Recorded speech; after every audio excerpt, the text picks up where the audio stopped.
Jangan lupa tonton, subscribe, like, and share.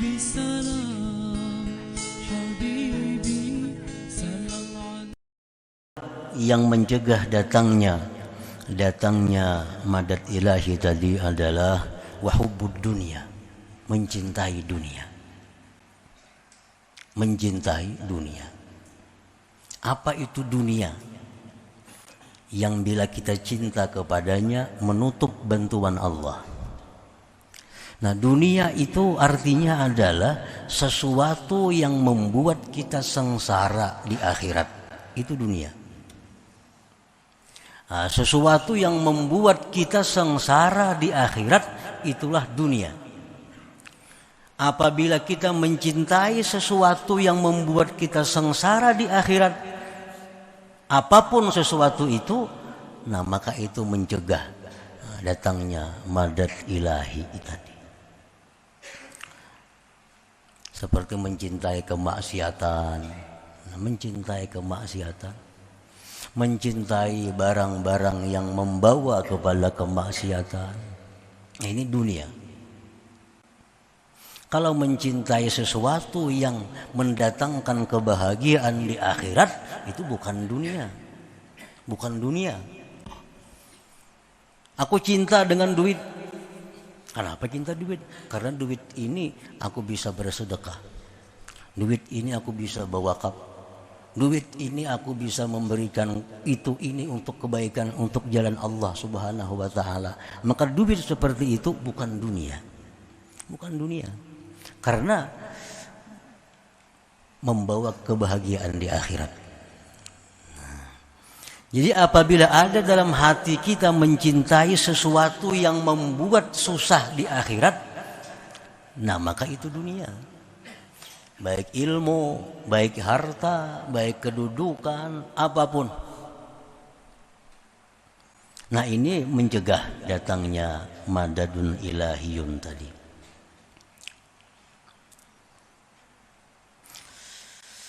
Rasulullah sallallahu alaihi wasallam bersabda, ad-dunya mal'unah. Ujar Nabi, dunia itu dilaknat. Artinya sesuatu yang membawa kesengsaraan di akhirat itu dilaknat Allah. Sesuatu yang membawa kepada kesusahan di akhirat itu dilaknat Allah. Bila kita mencintai sesuatu yang dilaknat oleh Allah, nah logikanya kan jelas. Kita mencintai sesuatu yang dilaknat oleh Allah, jelas Allah akan marah kepada kita.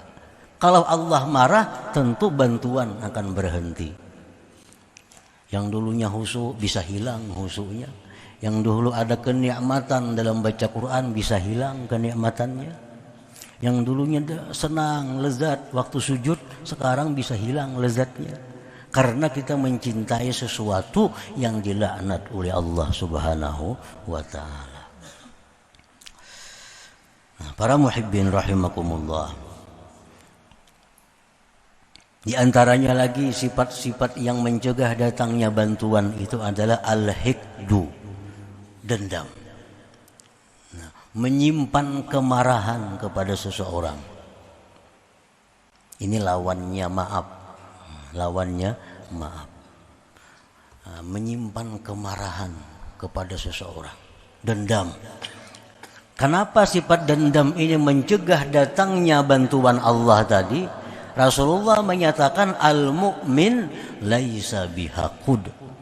Ujar Nabi, orang beriman itu kada mau dendam. Orang beriman itu kada pendendam. Nah, kalau inya dendam berarti kada beriman. Orang kada beriman maulah dapat khusyuk sembahyang, maulah dapat lezat ibadah, maulah dapat musyahadah menyaksikan Allah, kada akan bisa.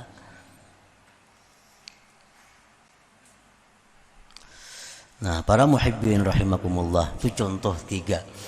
Masih banyak lagi sifat-sifat yang lain yang kita pelajari yang mencegah. Cuma ini yang pokok, yang utama, bahwa kesombongan, mencintai sesuatu yang menyusahkan kita di akhirat, dendam kepada orang. Itu mencegah datangnya madad ilahi kepada kita. Wa syuruqu anwaril aurat wal a'malis salihat ala safail qalbi minaz dzunub wal aqdhar. Memancarnya cahaya wirid-wirid dan amal-amal saleh atas kebersihan hati daripada dosa dan kotoran. Nah, wirid yang kita baca tuh, baik salawat atau Quran atau istighfar, wirid yang kita baca itu sebenarnya memantulkan cahaya ke dalam hati kita. Nah, kayak apa tarangnya cahaya itu tergantung bersihnya hati kita. Macam sintar, kita sintarakan cermin. Kayak apa tarangnya sinta tergantung cerminnya. Bila cerminnya kabur, cahaya pun akan kabur. Kalau cerminnya mengkilat, cahayanya pun mengkilat.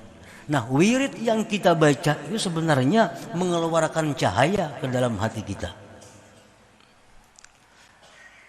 Amal-amal salih demikian.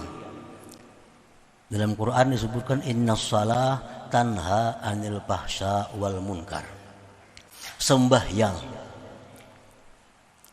itu memancarkan cahaya ke dalam hati. Dengan cahaya itu maka tertegah berbuat kejahatan. Nah, itu cahaya sembahyang.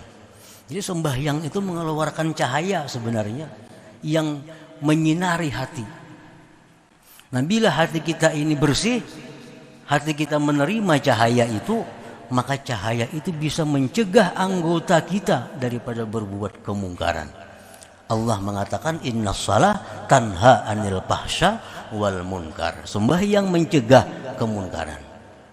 Nah, kalau orang sembahyangnya rajin, maksiatnya rajin, berarti cahaya sembahyang ini kada tembus ke dalam hatinya. Kada tembus. Andai kata cahaya itu bersinar ke dalam hati, maka pasti orang ini akan jauh dari kemungkaran. Nah, jadi memancarnya cahaya wirid, cahaya amal-amal salih itu tergantung kepada kebersihan hati kita masing-masing. Makin bersih hati kita, maka makin banyak menyerap cahaya zikir dan cahaya amal salih tadi. Jangan lupa tonton, subscribe, like, and share.